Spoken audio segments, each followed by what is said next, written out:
আসসালামু আলাইকুম, কেমন আছেন? আশা করি ভালো আছেন। তো আমি ভালো আছি। আজকে দেখেন আমাদের বাড়ির গাছের কাঁঠাল, পাকা কাঁঠাল পারবো। দেখেন একটা কাঁঠাল হচ্ছে পারছি অলরেডি, এটা আমার ভাই পারছে আর কি।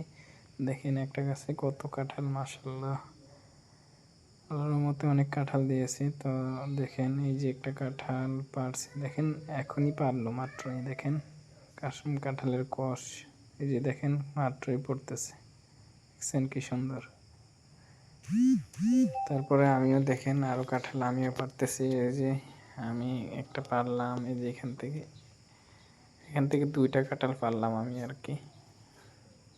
আগে একটা ভাই পারলো, আমি এখান থেকে আরো 2টা পারলাম। তারপরে উপর থেকেও আরো পারবো আর কি। তো গাছে উঠতেছি আস্তে আস্তে মই দিয়ে, দেখতেছেন। আসলে গোসল করার পর তারপরে গাছে উঠতেছি, তার মধ্যে আবার সাদা গেঞ্জি পরে উঠতেছি আর কি। বুঝতেই পারতেছেন, একটু সেফটি নিয়ে উঠতেছি আর কি। তো গাছে ওঠার পর হচ্ছে প্রায় 5টা কাঁঠাল পারলাম। দেখতেছি আর কি কোনটা পাকছে কোনটা পাকে নাই।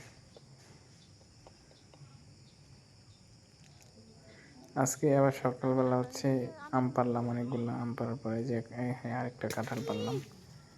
ওই পাশে ক্ষেতের মধ্যে পানি আছে, তাই ডিল দিয়ে ওই পাশে ফেলাই দিলাম। এই যে সবগুলো কাঁঠাল পারার পর একটা কাঁঠাল হচ্ছে খাওয়ার জন্য নিলাম, আর বাকিগুলো বিক্রি করে দিয়েছে, কারণ এতগুলো কাঁঠাল খাওয়ার মতন মানুষ আমাদের বাসায় নাই। কারণ আর কাঁঠাল মানুষ কমই খায়, দেখতেছেন সেই স্বাদ।